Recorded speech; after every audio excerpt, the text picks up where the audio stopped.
Magandang araw sa ating lahat. Itong video na ito ay kahapon ko kinunan, Friday, na tutorial sana ng aming bunso pero nag-makeup pala siya ng aba dahil may bagyo last Wednesday kaya hindi siya nakapasok sa kanyang therapy. Pag-alis ng aking asawa at aking anak ay naglinis na ako habang natutulog pa at ngayong araw ay aba therapy niya ng 1 to 3 p.m. Kaya habang mas maaga ay kailangan kong tapusin yung mga ginagawa ko. So pagkatapos kong nagwalis ay saktong may nagtinda ng lakatan na saging. Kumuha ako ng 2 kilos na talagang suki na namin na kapag nagtitinda, lagi siyang dumadaan sa akin dahil yan yung gustong-gusto ng aking biyanan na inuulam at pinapabaon ko sa asawa ko tuwing pumapasok siya sa school. So pagkatapos ko namang nagwalis ay agad akong naglinis sa CR. Twice a week akong nag-general cleaning sa CR so kailangang i-brush ko lahat ng floor pero maya-maya ay patutuyuin ko din yan dahil mas prefer ko ang CR na tuyo. Mas malinis tignan at mas mahirap madumihan kapag tuyo yung floor. Sa mga kapwa ko mami na full-time mom na andito lang sa bahay, umiikot ang ating buhay, umiikot ang ating mga oras sa mga gawaing bahay, pag-aalaga sa ating mga anak, pagluluto ng mga pagkain, paghahanda ng mga pangangailangan ng ating asawa, lalo na pag araw-araw silang pumapasok, kailangan nating magluto ng breakfast, magluto ng kanilang mga baon.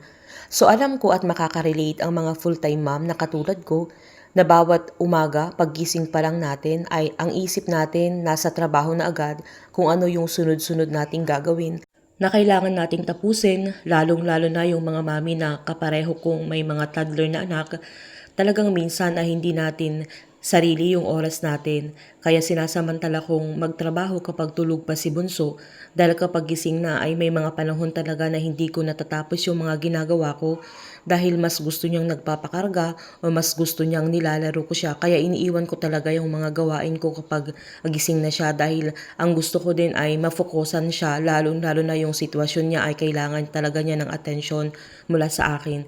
So pagkatapos kong naglinis ng CR ay agad akong nagmap. Unang pinatuyo ko yung CR na yan din yung minemaintain ko na laging tuyo para mas malinis tignan. Pagkatapos kong nagmap sa kusina ay gising na si Bunso kaya kailangan ko munang asikasuhin at pakainin. Pagkatapos niyang kumain at nung okay na yung mood niyang maglaro, agad akong naglinis sa kwarto. Tinanggal ko lahat ng mga bedsheet namin, mga punda ng unan, maging ang mga kumot at nilabhan ko muna. So sinalang ko yung mga kumot pero hindi ko matatapos at itutuloy ko pagdating namin mamayang hapon galing sa kanyang therapy dahil hindi ko kayang pagsabay-sabayin lahat yung mga ginagawa ko. So nag-general cleaning muna ako sa kwarto namin habang hinihintay ko yung mga kumot na matapos dahil umaabot ng 44 minutes yung isang salang sa washing. Sakto namang dumating yung kuya niya past 10, maaga silang umuwi. Kaya nilaro muna niya yung kapatid niya habang naglalagay ako ng mga bedsheet at naglalagay ako ng mga punda ng unan. Ito yung lagi kong nilalabhan din, yung mga punda, mga kumot, mga bedsheet. Dahil pag may mga toddlers na anak or pag may mga bata talaga ay hindi maiiwasan na minsan ay wala silang tsinelas, umaapak sila kaya madali lang maalikabukan yung mga ginagamit natin sa kwarto. So pagkatapos kong naglagay ng bedsheet sa isang foam namin ay pinasok na namin yung isa. Kung napapansin nyo ay dalawa yung gamit namin at tinanggal din namin yung paa ng bed namin dahil nga baka madisgrasya yung bunso namin dahil lagi siyang tumatalon at naglalaro. May mga sandali din pag madaling araw talaga ay hindi namin namamalayan, lumilipat siya ng higaan. So minsan hinahanap ko nasa baba o nasa tabi na lang kuya niya dahil ayaw niya talagang matulog kapag gabi na hindi niya katabi ang kuya niya. Pagkatapos kong maglinis ng kwarto ay agad akong naglinis ng sasakyan. So kailangan ding matapos ako ng mga 11:30 sa mga sandaling yan dahil nakabudget talaga yung oras ko. Maggagayak pa kaming mag-ina, maliligo pang anak ko. Pakakainin ko muna siya, so mga past 12 na kaming umalis papunta sa kanyang therapy. Ihahatid ko lang siya sa kanyang therapy center dahil may aasikasuhin ako sa Santiago pero kailangan ko ding bumalik ng before 3 p.m. Dahil kailangan andoon ako kapag lalabas na siya. Mahalaga bawat minuto kapag nasa therapy center. Kailangang on time sa paghatid at on time din sa pagsundo dahil after ng 2 hours na islat ng isang bata, ibang bata naman ang darating na yun na naman ang tuturuan nila. Kaya kailangang masundo siya sa tamang oras.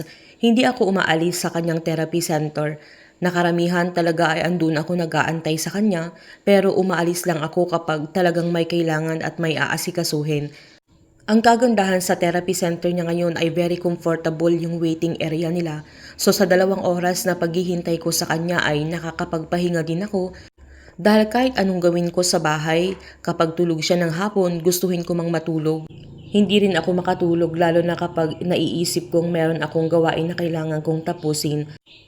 Sa araw-araw, paulit-ulit yung mga ginagawa natin, lalo na sa mga full-time mom na katulad ko, yung routine natin talaga ay paulit-ulit lang, pero kinakain din talaga ng oras na minsan ay nagkukulang din yung mga oras natin, lalo na pag may mga anak din tayong inaalagaan at tayo lahat ang gumagawa. Minsan hindi natin alam kung ano ang uunahin nating tapusin. Kapag gising si Sep ay nilalaro ko talaga siya at binabantayan para makaiwas siya sa screen, sa TV at madalang din siyang mag-cellphone. Kapag Sunday doon na lang namin siya pinapahawakan na kapag Sunday nasa church kami ng kanyang daddy. Pero meron yung time noon na more than 1 year talaga na no screen, hindi siya nagsa-cellphone at doon din nag-start yung malaking development niya na from non-verbal to verbal. Paghahatid ko sa kanya sa kanyang therapy center ay agad akong pumunta ng Santiago. Isang reason kung bakit nagtatantrums at laging nagme-meltdown ng isang batang autistic ay dahil non-verbal sila or hindi nila kayang i-voice out yung emosyon nila, hindi nila kayang sabihin kung ano yung gusto nila. So hindi na lagi-laging nagtatantrums at hindi nagme-meltdown si Seb dahil may mga bagay na nasasabi na siya at kaya na ding i-voice out yung emosyon niya.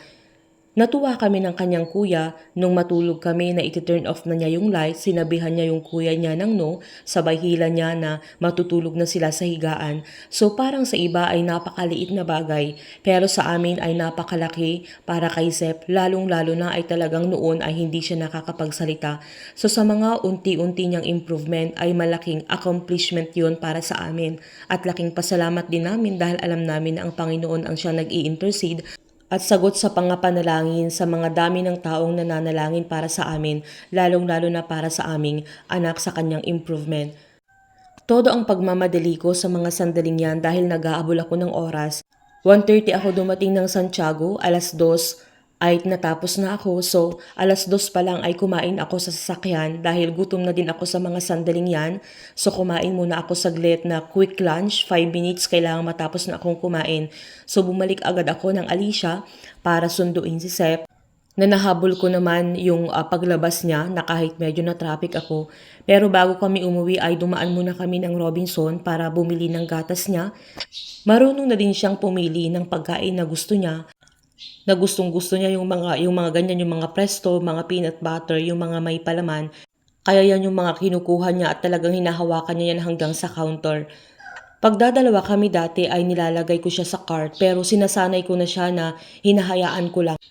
Dahil kailangan niyang matutunan kung papaano niya i-handle yung sarili niya kapag nasa public places na hindi kami laging naghahabulan at kapag tinatawag ko siya kapag may pupuntahan ay bumabalik na din. Pag-uwi namin ay agad kong sinalang yung mga labahin ko na hindi pa natapos, so tinapos ko muna yung mga kumot at sinampay ko na yung ibang natapos ko kaninang umaga. Nasunod kong lalabhan yung mga bedsheet at mga punda ng unan. Nasakto namang okay yung mood niyang maglaro kaya sinamantala kong tapusin yung mga hindi ko pa natapos. Pinagmeryenda ko muna siya pagdating namin para makapagpahinga din dahil pagod din siya.